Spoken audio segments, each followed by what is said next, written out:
দুইটা শিফট বন্ধু, দেখেন না নবীজির যে শিক্ষা, বাস্তবতা কত বড় নিয়ামত। আল্লাহর হাবিব জানিয়ে দিয়েছে, তুমি সকালে গেলা, বিকাল পর্যন্ত অসুস্থ রোগীর বাড়িতেই তুমি রয়ে গেলা, তো আল্লাহর হাবিব বলে দিয়েছেন তোমার জন্য 70,000 ফেরেশতা মাগফিরাত কামনা করতে থাকলো। তুমি সন্ধ্যাবেলা গেলা, সারা রাত রোগীর কাছে রইলা, হাসি খুশি ভাবে সময় দিলা, সকালবেলা রওনা দিলা। আল্লাহর হাবিব বলেছেন যতক্ষণ না পর্যন্ত ফিরে আসো ততক্ষণ পর্যন্ত সেই টাকারে আরো 70,000 ফেরেশতা তোমার জন্য মাগফিরাত কামনা করতে থাকলো। জোরে জোরে সুবহানাল্লাহ।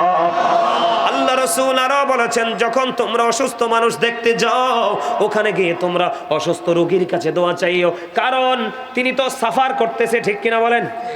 তিনি অসুস্থ হয়ে আছে, ও বন্ধু ওনার দোয়াটা বেশি বেশি আল্লাহর দরবারে কবুল হয়। অসুস্থ মানুষ দেখতে গেলে তাদের কাছে দোয়া চাইবেন, নবীজি শিক্ষা দিয়েছেন। জোরে জোরে কন্যা সুবহানাল্লাহ। আমার যে মূল বিষয়টা হলো বন্ধনে আবদ্ধ হতে হবে হাসি খুশি থাকতে হলে। আর এই হাসি খুশি মানুষের জীবনকে সুন্দর রাখে, সুস্থ রাখে। সুস্থ জীবনের জন্য হাসি খুশির কোনো বিকল্প নেই। নবীজি বললেন অসুস্থ হলে তাকে দেখতে যাও, কোনো মানুষ যদি মারা যায় তার জানাজায় অংশগ্রহণ করো, ডাক দিলে তুমি তার ডাকে সাড়া দাও, তখনই বন্ধন তৈরি হয়ে যাবে। আর বন্ধনের মানি হলো কথোপকথন। ওমা কথা কয় না, একজনের লাগে আরেকজন প্রেম করে কি জন্য? কথা বলার জন্য না?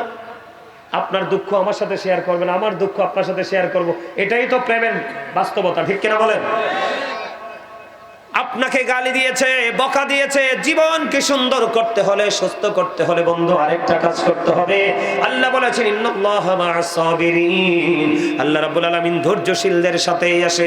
আল্লাহর হাবিব বলেছেন অনেক বেশি তোমাকে ধৈর্যশীল হতে হবে। বলে হুজুর আমি তো রাগ উগ্রতাকে কন্ট্রোল করতে পারি না। আল্লাহর হাবিব বলেছেন তুমি যখন রাগ হও, কন্ট্রোল করতে পারো না, তুমি দাঁড়ানো যদি থাকো, বসে যাও, বসার পরে যদি তুমি তোমার রাগটাকে কন্ট্রোল করতে না পারো তাহলে তুমি শুয়ে যাও। আর জোরে কন্যা সুবহানাল্লাহ, আরো জোরে। এবার সুস্থতার জন্য আরেকটা গুরুত্বপূর্ণ কাজ, যেটা বর্তমান সময়ের মানুষের জন্য বড় একটা অসুখ, বলবো? হ্যাঁ, আপনাদের এই বাগাইহাটের ছেলেরা রাত্র 12টা পর্যন্ত মোবাইল টিফিনি, 2টা পর্যন্ত। ও মা, উনি দিয়ে আরো 50 কিলোমিটার, আমার চাইতে আরো, আমি 100 কিলোমিটার ব্যাগে, উনি 150 কিলোমিটার ব্যাগে হাঁটে। আসলে তো বাস্তবতা। ছেলে কি করে রাত্র 2টা পর্যন্ত আমার দিকে তাকান। এগুলো বন্ধু বড় গুরুত্বপূর্ণ কথা। আল্লাহর হাবিব বলে দিয়েছে তোমরা তাড়াতাড়ি করে রাতের বেলা ঘুমিয়ে যাও। জোরে জোরে কোন সুবহানাল্লাহ। সকাল বেলা রাসূল বলেছেন তাড়াতাড়ি উঠে যাও, বিকাল যখন হয় তোমরা তাড়াতাড়ি ঘুমিয়ে যাও। ঘুমকে তোমরা ত্যাগ করে পড়াশোনা বলো, পৃথিবীর যে কোনো কাজ বলো, কোনো কাজে শোভনীয় নয়। আল্লাহর হাবিব মাগরিবের নামাজের পরে তিনি খাবার শেষ করে ফেলতেন, এশার নামাজ পড়ে তিনি শুয়ে যেতেন। সুবহানাল্লাহ বলেন। যদিও হাদিস শরীফের মধ্যে আল্লাহ রাসূল আরো বলেছেন যে আমরা সাধারণ যারা মানুষ, একান্তই অনেক মানুষ আছে বন্ধু, তারা অনেক রাত পর্যন্ত তাদের ওই যে আগে বলেছি কাজ করতে হয়, হয় কিনা?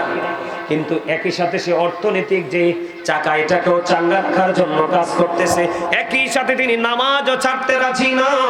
সেই ক্ষেত্রে আল্লাহর হাবিব বলে দিয়েছে বন্ধু তোমরা রাতের নামাজটা একটু গভীরে পড়ো। বলে হুজুর কেন? রাতের নামাজ শেষ করার পরে পৃথিবীর এই দুনিয়ার কথাবার্তা বলা এটা মাকরুহ। এই জন্য আল্লাহর হাবিব জানিয়ে দিয়েছে, এক হাদিসে বলেছেন তিনি তোমরা সকালে সকাল ঘুমিয়ে পড়ো, তোমার কোনো কাজ নাই, কোনো কিছু নাই, অজুহাত নাই, তাড়াতাড়ি করে ঘুমিয়ে যাও। কিন্তু আংশিক কিঞ্চিত পরিমাণ তোমার কাজ আছে, তুমি নামাজটা একটু দেরিতে পড়ো, যেন নামাজ পড়ার পরে পৃথিবীর দুনিয়ার কোনো কাজের কথা যেন তোমার জবান দিয়ে বাইর না হয়। তুমি কি করলা? ঘুমিয়ে গেলা, ফজরের নামাজ জামাতে পড়লা, এশারের নামাজ জামাতে পড়লা, তোমার আমল নামায় পুরো রাত হয়ে গেল ইবাদত। কি হয়ে গেল? আরো জোরে বলেন কি হয়ে গেল? বন্ধুরি আমার, সবচেয়ে বড় মজার খবর, আপনাদের এই এলাকায় শীত যখন আসে গাছের পাতা ঝরেনি? কথা বলেন, ঝরতে দেখেননি? সব গাছের পাতা ঝরে? মাশাআল্লাহ, সালাক আছে। আসলে তো হেসা, নারকেল গাছের পাতাও, তাল গাছের পাতাও, সুপারি গাছের পাতাও, এরা সময় মতো একটা পর্বে হিসাব নিকাশ করে, কিন্তু ম্যাক্সিমাম গাছের পাতা বিরামহীন জ্বরে পড়ে শীতের দিনে শুষ্ক হয়ে। আল্লাহর নবী শীতের দিনে বের হলো, বের হওয়ার পরে চাইয়া দেখে গাছের পাতা ঝরে।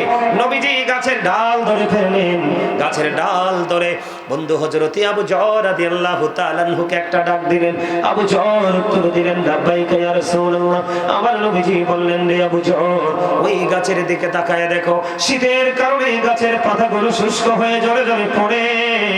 আল্লাহর হাবিব বলে দিয়েছেন, আল্লাহর বান্দাগুলো নামাজের মাধ্যমে যখন আল্লাহর কুদরতি কদমে সিজদা লাগিয়ে দেয়, আল্লাহ রাব্বুল আলামিন ওই শীতের দিনে গাছের পাতা যেমনি ঝরে পড়ে যায়, তেমনি ভাবে নামাজের কারণে, নামাজের বিনিময়ে বান্দার আমলনামা থেকে জীবনের সবগুলো গুনাহ ঝরে পড়ে যায়। সূরা আনকাবুত, ইন্নাস সালাতা তানহা আনিল ফাহশাই ওয়াল মুনকার। নামাজ মানুষকে খারাপ কাজ থেকে বিরত রাখে, বাঁচিয়ে রাখে। আর ওয়াজের দরকার আসেনি? আর লাগে না ওয়াজ?